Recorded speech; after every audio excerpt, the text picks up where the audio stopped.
আমাদের বাংলাদেশের একটা বিভাগীয় শহর চট্টগ্রাম, ঠিক না?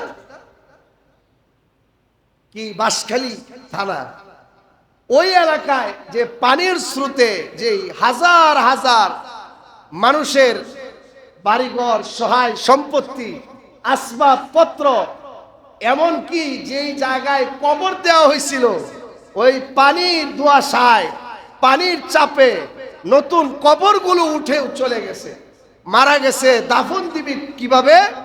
এই দাফনের ব্যবস্থা না থাকার কারণে শরীয়তের মাসলাকে ফলো করে জানাজা পড়ে, কাফন পড়িয়ে, জানাজা পড়িয়ে এই লাশটাকে এই যে কলা গাছের 4-5টা কলা গাছের ডুম দিয়া এরকম ভাবে কি বলে এটাকে, কি বানায় আপনারা কি করে এটা, বেড়া, আচ্ছা বেড়া বুরকা যাই কন, এটার মধ্যে লাশটা দিয়া এই লাশটাকে ভাসিয়ে দেওয়া হয়েছে। এটা আমাদের দেশের ঘটনা, ঠিক কিনা বলেন? আল্লাহ পাক তাদের তুলনায় আমাদেরকে ভালো রাখছেন না খারাপ রাখছেন? ভাই হ্যাঁ ভাই বলেন না, ভালো রাখছেন না খারাপ রাখছেন? এখন আমাদের কাজ কি? তাগরটা খবর দেখাম আর বাড়ির বয়ে বয়ে খায়াম, খায়া হেরিয়া 3টা থেকে একটা ঘুম দেন, 5টার সময় উড়াম। এটাই তো কাম, এরকম না? একজন মুমিন আরেকজন মুমিনের জন্য কিছু করণীয় আছে। ইন্নামাল মুমিনুনা ইখওয়া, মুমিন মুমিন ভাই ভাই, মুসলমান মুসলমান ভাই ভাই। এক মুসলমান যদি পেরেশানি পড়ে যায়, আরেক মুসলমান সত্যিকারের যদি সে মুসলমান হয়, তার ব্যথায় তারও ব্যতীত হওয়া লাগবে। এটাই হইল ইসলাম। কথা বলেন ঠিক কিনা? আমাদের এই দেশে এরকম একটা বনবাসী, বন্যা কবলিত, পানির ধোঁয়াশায় মানুষ ক্ষতিগ্রস্ত। আমাদেরকে ইমানি দায়িত্ব হলো, যাদের একেবারেই সমর্থন নাই কিচ্ছু দেওয়ার মতো, তারা তো কমপক্ষে আল্লাহর কাছে দোয়া করতে পারবে, আল্লাহ তুমি ওই অঞ্চলের মানুষের উপরে রহম করো, পানি সরায়া দাও, আল্লাহ তাদের আসবাবগুলো উঠায়া দাও, যা যা জরুরত আছে দেয়া দাও, যাতে আমি বাঁচতে পারি। নাহলে আমি যদি তার জন্য দোয়া না করি, এই আযাব তো আমার উপরেও আসতে পারে। আর যারা বিত্তশালী আছে, দেওয়ার মতো যাদের সমর্থ আছে, তারা দোয়া করলে চলবে না, তাদের দিতেও হবে। কথা বলেন? তাদেরকে আমাদের সার্বিকভাবে সাহায্য সহযোগিতাও করতে হবে। আলহামদুলিল্লাহ আমাদের উত্তর উলামায়ে কেরাম এই ব্যাপারে সব সময় সজাগ। আজ থেকে বহুবার আমাদের এমন হয়েছে, আমরা করেছি, আমি নিজেও করেছি, আপনারাও সার্বিকভাবে সহযোগিতা করেছেন। বিভিন্ন সময়ে আমরা এই মসজিদ থেকে, চেয়ারম্যান বাড়ি কেন্দ্রীয় মসজিদ থেকেও আমরা অসহায় মানুষদের জন্য আমাদের সকলের সাহায্য সহযোগিতা আমরা পৌঁছেছি। পূর্বে এমন হয়েছে কি হয়েছে না? অনেকবার হয়েছে। তো আলহামদুলিল্লাহ আজকেও উত্তরার বড় বড় উলামায়ে কেরাম, এখানে আমাদের শাইখুনা ওয়া উস্তাদুনা, আমাদের মুরব্বী আল্লামা ওবাইদুল্লাহ ফারুক সাহেব হুজুর এখানে উপস্থিত আছেন, এবং আমাদের উত্তরার মুরব্বী আল্লামা নাজমুল হাসান কাসেমি, এবং যারা আছে সকলের সম্মতি, সকলের সিদ্ধান্ত অনুযায়ী আমাদের উত্তরার বিশাল একটা উলামায়ে কেরামের জামাত যাবে সেই চট্টগ্রামে। এখন আমাদের দান করা বেশি প্রয়োজন, কারণ এখন পানি কি হয়েছে, স্লো হয়ে চলে গেছে। এখন ক্ষতিগ্রস্ত মানুষের ক্ষতিটা বেশি বোঝা যাইতেছে। যখন পানি ছিল তখন ততটা বোঝা যায় না, সব পানি আর পানি। এখন কাহারো বাড়ি নাই, কাহারো ঘর নাই, বিটা নাই, জমিন নাই, থাকার মতো জায়গা নাই। এখন আমাদের কর্তব্য হলো তাদের পাশে দাঁড়ানো। রাজি আছেন ইনশাআল্লাহ? এখন সে যদি এটাকে বিশালভাবে নেয়, তাহলে সে স্টুক করবে, তার জীবনে আত্মশান্তি আর কখনো আসবে না। আর সে যদি মেনে নেয়, আল্লাহ আমার এমন একটা দিন গেছিল, ওই সময় এই সমস্ত টাকার মালিক আমি ছিলাম না, কি যায় নাই?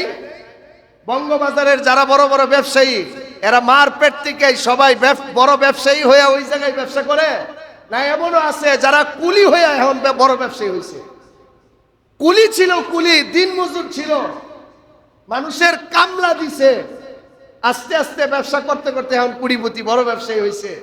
সে যদি একটু মাইনে নেয় যে আল্লাহ আমার এমন একটা সময় গেছিল, এরকম কোটি টাকার আমি মালিক ছিলাম না, ওই সময় তো তুমি আমারে মারো নাই, আমারে তুমি সুস্থ রাখছো, ভালো রাখছো। আল্লাহ তোমার পক্ষ থেকে ফাইসালা হয়ে যদি আমার ক্ষতি হয়, আল্লাহ আমি ধৈর্য ধরলাম। যেই মালিক তুমি আমারে 1 বাক্স 1 সন্দুক টাকা দিছিলা, সেই মালিক তুমি এখনো আসো। তুমি চাইলে এরকম 5টা সন্দুকের মালিক তুমি আমারে বানাই দিতে পারো। কথা বলেন ঠিক কিনা? এই কথা যদি দিলের মধ্যে নিয়ে আসে, আল্লাহর উপরে ভরসা করে, হইতে পারে তার জীবদ্দশায় আল্লাহ তার এই দোয়া কবুল করে তারে আরো বড় টাকার মালিক বানাবে। আর সে যদি গাবড়ায়া হাই হুতাশ করে, তার জীবনে কিছু হবে না, বরং ক্ষতি হবে, লাভ আর কিছু হবে। নিজেও মরবে, পরিবারও কি হবে? সবাই মরবে, কেউ উত্তীর্ণ হইতে পারবে। এই জন্য আল্লাহ পাক ওই আয়াতে শেষে বলছেন ওয়াবাশশিরিস সাবিরিন। এত এত পরীক্ষা হয়ে গেছে, তোমার কাজ হলো তুমি ধৈর্য ধারণ করো, দেখো আমি কি করতে পারি। নবীজি হাদিসে বললেন এত মুসিবত আইছে, এত পেরেশানি আইছে, এত রোগ আইছে, এত কষ্ট আইছে, সব চলে গেছে। এরপরে নবীজি বলেন হাত্তা শাউকাতি ইশাকুহা, এমন কি তোমার শরীরে যদি একটা কাঁটারও আঘাত লেগে শরীর ফুলে যায়, ফেটে যায়, এর মাধ্যমে আল্লাহ পাক তোমার জিন্দেগীর গুনাহগুলো মাফ করে দেবে। দেখছেন আল্লাহ পাকের বলেছে, তুমি একটু ধৈর্য ধরো, তোমার জিন্দেগীর গুনাহগুলো মাফ করে দেওয়া হবে। তুমি টেনশন করে আর কিছু করতে পারবা না। আচ্ছা, আপনার যদি 1 ব্যাগ টাকা পুরা ছাই হয়ে যা, আপনি যদি কিয়ামত পর্যন্ত এই টাকা লয়ে কান দেন, একটা টাকা আগের মতো ফিরা বানানো কি সম্ভব? কাইন্দা লাভ কি? আল্লাহ বলেন ওয়াবাশশিরিস সাবিরিন, ধৈর্য ধরো, ধৈর্য ধরো, ধৈর্য ধরো। নবীজি হাদিসের মধ্যে বললেন যে একটা কাঁটাও যদি তোমার শরীরে লেগে যায়, তোমার জানটা বাইরে গেছে, ইস, একটা লোহা তোমার শরীরের মধ্যে ঢুকে গেছে, বিরাট কষ্ট হয়েছে। নবীজি বলেন তুমি ধৈর্য ধরো, চিকিৎসা করো, এই আঘাতের কারণে আল্লাহ পাক তোমার বড় বড় গুনাহগুলো মাফ করে দেন। আল্লাহ আর কি করতেন, বান্দার গুনাহ মাফ করে দিয়েছে। এরপরে আল্লাহ পাক বলেন ধৈর্য ধরো। আল্লাযীনা ইযা আসাবাতহুম মুসিবা, যদি মুসিবত এসেই যায়, তখন এই যে এইভাবে ধৈর্য ধরবা। ক্বালু ইন্না লিল্লাহি ওয়া ইন্না ইলাইহি রাজিউন। তুমি পুরান ঢাকায় আছো, ওখান থেকে শুনতে পারলা তোমার বাড়ির মধ্যে আগুন লেগে গেছে, তুমি কি করবা? তুমি শোনার সাথে সাথে বলবা ইন্না লিল্লাহ ওয়া ইন্না ইলাইহি রাজিউন। তুমি রাস্তা দিয়ে চলতেছো, হঠাৎ করে তুমি পড়ে গেছো, তোমার হাতের মধ্যে একটু আঘাত লেগে গেছে, তুমি বলো ইন্না লিল্লাহ ওয়া ইন্না ইলাইহি রাজিউন। ইন্না লিল্লাহি ওয়া ইন্না ইলাইহি রাজিউন। বড় ব্যবসায়ী রাত্রেবেলা ফলগুলো সুন্দর করে বেঁধে চলে গেছে বাড়িতে, সকালবেলা এসে দেখে সব ফলগুলো পচা গেছে। এখন আর আপেল খাওয়া যায় না, বিক্রিও করা যায় না, পচে গেছে। আয়সা যখন তুমি দেখবা, সাথে সাথে তুমি বলো ইন্না লিল্লাহ ইন্না লিল্লাহি ওয়া ইন্না ইলাইহি রাজিউন। আল্লাহ পাক শিখাই দিয়েছেন, যদি মুসিবত আইসেই যা, এই সুন্নতটা আদায় করো, এই সুন্নতটা আদায় করো। আল্লাহর কাছে এইভাবে দোয়া করো যে আল্লাহ সবকিছু তো আপনার জন্যই, আমরা ফিরবো আপনার দিকে, যামু আপনার দিকে। এইটা লইয়া টেনশন করে লাভ নাই, মাথা কামায়া পেরেশানি করিয়া হাড়িস্টুক করিয়া রাস্তাত মইরা লাভ হইব কি? আল্লাহর কাছে এই সুন্নতের সত্যিকারে যদি তুমি সবের হইতে পারো, ধৈর্যশীল হইতে পারো, যে ক্ষতি তোমার হইছে এর চাইতে উত্তম উত্তম বদলা আল্লাহ পাক তোমাকে দান করে দিবেন। সুবহানাল্লাহ। যদি কোনো পরীক্ষা চলে আসে তাহলে মানুষের এইভাবে আল্লাহর কাছে ধৈর্য ধারণ, আল্লাহর কাছে ধৈর্য ধারণ করতে হবে, আল্লাহর কাছে সাহায্য চাইতে হবে। আরেকটা কাজ হলো, যদি গুনার কারণে আযাব এসে যায় তাহলে আল্লাহর কাছে আমাদেরকে তওবা করতে হবে। আযাব তো মানুষের কামাইয়ের কারণে আসে, কিছু শাস্তি আসে আল্লাহর পক্ষ থেকে। এটা বান্দা যত দোয়া করুক এরপরেও এই আযাব থেকে, এই কষ্ট থেকে সে বাঁচতে পারবে না। আবার কিছু আযাব, কিছু শাস্তি, কিছু পেরেশানি মানুষের হাতের কামাইয়ের দ্বারাও হয়। আল্লাহ দিতে চান না, বান্দা এমন অপকর্ম করছে যার কারণে তার উপরে এই শাস্তিটা অবধারিত হয়ে গেছে। আচ্ছা ধরেন স্কুলের একটা ছাত্র যদি বেশি দুষ্টামি করে, একটা আরেকটারে ঘুষি মারে, ধরেন ঘুষি মেরে ভাড়াই আছে, তখন ভালো উস্তাদ যদি হয় তাহলে এটারে কি শাসন করতে হইব না? অথবা এক ছাত্র আরেক ছাত্রের পকেট থেকে টাকা লয়ে গেছে গা, অথবা যে কোনো অপরাধ করছে, আদর্শ শিক্ষক যদি হয় তাহলে যেই ছাত্রটা অপরাধ করছে তারে কি অপরাধের সমপরিমাণ তাকে এমন একটা শাস্তিও তো দিতে হবে যেন সে এই অপরাধটা ছাইরা দেয়, ঠিক কিনা কর? আর যদি শাসন না করে তাহলে এই ছেলে মনে করবো এডি বুতো বালা কাম, এডি করলে কেউ কিছু কয় না, তাহলে আমার এডি করতেই হইব। কিছু কিছু কাজের কারণে তৎক্ষণাৎ এটার পদক্ষেপ নিতে হয়, এটাকে রদ করতে হয়।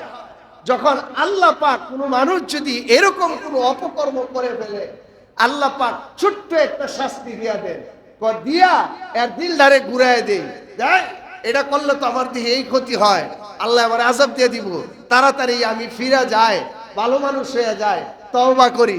জীবনে নামাজ পড়ে না, বয়স হয়ে গেছে 50 বছর, জীবনেও হালাল খায় না, জীবনে নামাজ পড়ে না, মানুষের সাথেও কথাবার্তা ভালো না, সব কাজই বেজাল, এমন এক অসুস্থ আল্লাহ পাক দিয়া দিছেন 50 বছর বয়সে। এখন এই অসুস্থ থেকে সে মনে মনে ভাবছিল বাঁচার আর কোনো রাস্তা নাই। আল্লাহ বলেন আমি তারে এইটাও একটা আযাব দিয়া দিছি, এই অসুস্থতার পরে আমার বান্দা যদি ফিরে আসে এই জন্য সাময়িক একটা শাস্তি আমি তাকে দিলাম। এরকম মানুষের উপরে আসে না আসে? যারা ভালো মানুষ, যাদের কপাল ভালো, দেখবেন এরা এই অসুস্থ থেকে উঠার সাথে সাথে তারা পাক্কা নামাজি হয়ে যায়, ভালো মানুষও হয়ে যায়। আর যারা বদমাইশ, মেজাজ ভালো না, ভিতরে হারাম ব্যাপকভাবে কাজ করছে, এদেরকে আলেম ওই টাইমে বুঝাইছিল যে কাকা নামাজ ধরে ফেলান, ওই টাইমে অসুস্থ তো, কহ বাবা একটু দোয়া করে দেন, একটু দোয়া করে দেন। এই ঠেলা সুস্থ হইলে জীবনে নামাজ ছাড়তাম না। আল্লাহর রহম, সুস্থ হয়ে গেছে। এখন আগে যেরকম নামাজ পড়ছিল না, এখনো সেম, আর নামাজ পড়ে না। এরকম মানুষ আছে না নাই? এটা সে কিন্তু বুঝতে পারে নাই, সে মনে করছে আরে এটা রূপ তো হইবই, এখন ভালো হয়ে গেছি, এখন শরীর বিরাট ভালো, কেন নামাজ কের কি। কিন্তু যেই লোকটা ভালো, যার মন ভালো, সে বুঝতে পারছিল এটা তো দেখি বিরাট সিগন্যাল। বিরাট কি? বিরাট কি দেখেন না, ট্রেন যাওয়ার আগে একটা লাল বাতি দিয়ে সিগন্যাল দে, কথা বলেন, গাড়ি চলতেছে, হঠাৎ করে ট্রাফিক গাড়ি নিয়ন্ত্রণের জন্য একটা লাল বাতি দিয়া কি দে, এই সিগন্যাল যদি কেউ ওভারটেক করে তারে শাস্তি দিব না ফুলের মালা দিব? কি দিব? শাস্তি দিব। বাংলাদেশ হইলে হয়তো 200-400 টাকা শুনতে যান যাইব, বহির বিশ্ব হইলে সাফার দাঁত ফালাই দিব। কতক্ষণ? এটা সিগন্যাল ওভারটেক করলি কেন? এটা অপরাধ, রাষ্ট্রীয় আইনের সঙ্গে বিশাল এক অবাধ্যতা করা হয়েছে, এই জন্য তার জেলও হইতে পারে অথবা বড় ধরনের একটা জরিমানাও হইতে পারে।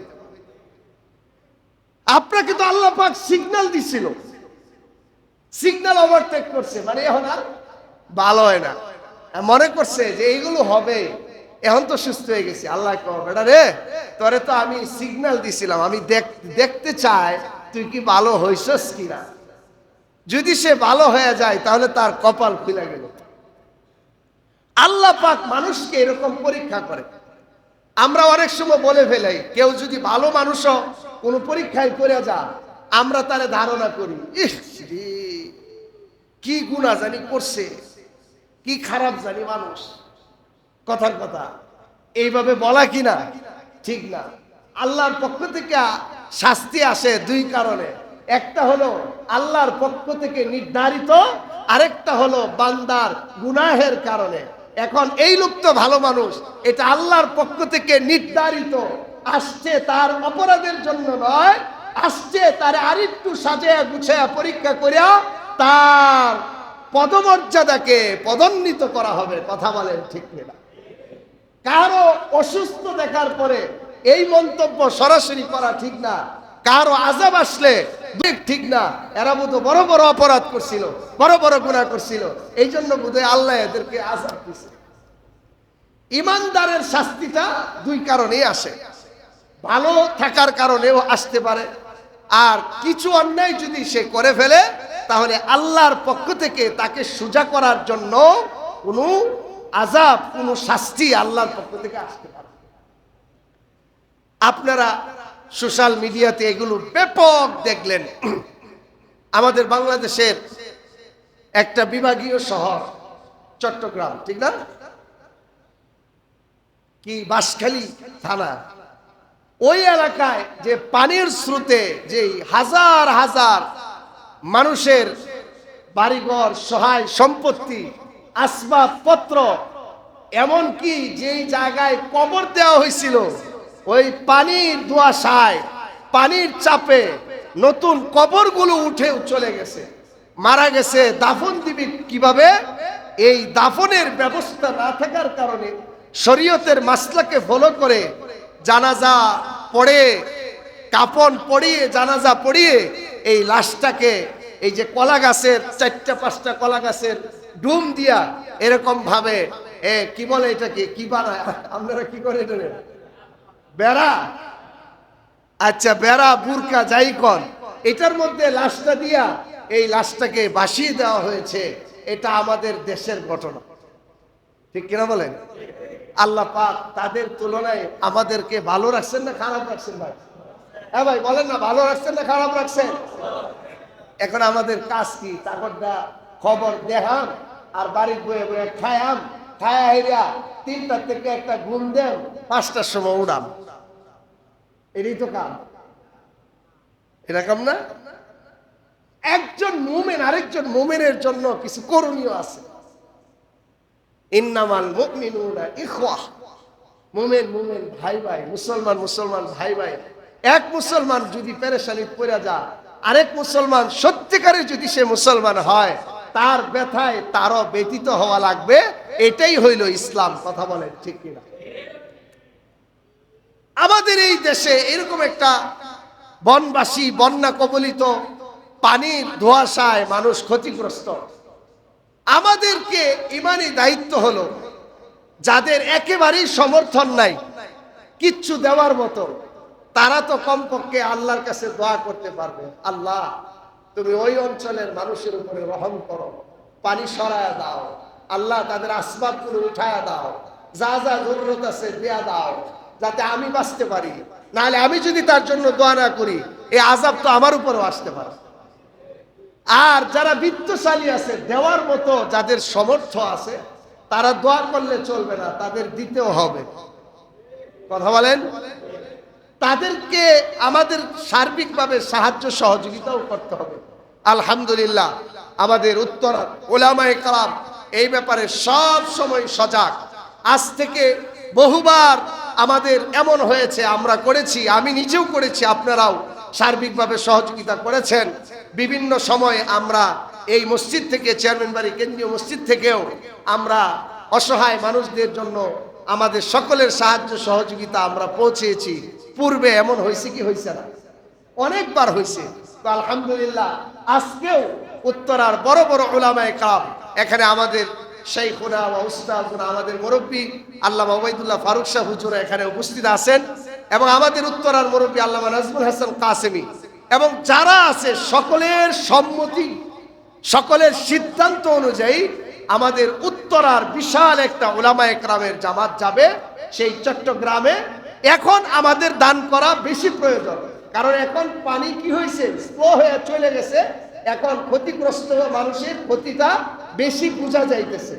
যখন পানি ছিল তখন ততটা বোঝা যায় না, সব পানি আর পানি। এখন কাহারো বাড়ি নাই, কাহারো ঘর নাই, বিটা নাই, জমিন নাই, থাকার মতো জায়গা নাই। এখন আমাদের কর্তব্য হলো তাদের পাশে দাঁড়ানো। রাজি আছেন ইনশাআল্লাহ? এই রাজি আছেন? তাদের পাশে দাঁড়ানো। দাঁড়ানো মানে কি, এই খার হইয়া যাইবেন না মাল দিতে হইব? দাঁড়ানো মানে কি, এই দাঁড়ায় যাবেন নাকি? সাহায্য সহযোগিতা করতে হবে। কি অনুযায়ী বলেন? কি অনুযায়ী? সাধ্য অনুযায়ী। যার 10,000 টাকা দেওয়ার সাধ্য আছে, আপনি 10,000ই দেন, আল্লাহর জন্য দেয়া দেন। আল্লাহ, অসহায় মানুষের আমি দেয়া দিলাম, আল্লাহ আপনার এই 10,000, 10টা 10,000 দিয়া যেই রূপটা ট্যাকেল দেওয়া যাইতো না, এরকম একটা বড় বিপদ থেকে আল্লাহ পাক আপনাকে উদ্ধার করে দিবেন। আল্লাহ কি পারেন কি পারেন না? আপনি যখন দিল খুলা একেবারে আল্লাহর জন্য দিয়া দিবেন। এই জন্য আমাদের যেহেতু উত্তরার উলামায়ে কেরামের পক্ষ থেকে এই যে, এবং আমার কাছে চিঠিও আসছে, এই যে দেখেন চিঠি আসছে, এই যে উত্তরার উলামায়ে কেরামের চিঠি আসছে, এটা আমার উপরে আমানত, এবং আমাদের সকলের সাধ্যমতে সাহায্য সহযোগিতা করা এটাও আমাদের দায়িত্ব। কি দায়িত্ব না বলেন? এই জন্য আমি বলবো, সুন্নতের পরে দান বাক্স যখন ছেড়ে দেয়, দান বাক্স ছেড়ে দেওয়ার পরে এই কাতারের পাশ দিয়ে, এই যে এখান থেকে প্রত্যেক কাতার থেকে যদি একজন করে দাঁড়িয়ে যায়, তাহলে আমাদের 5 মিনিটও লাগবে না। কথা বলেন?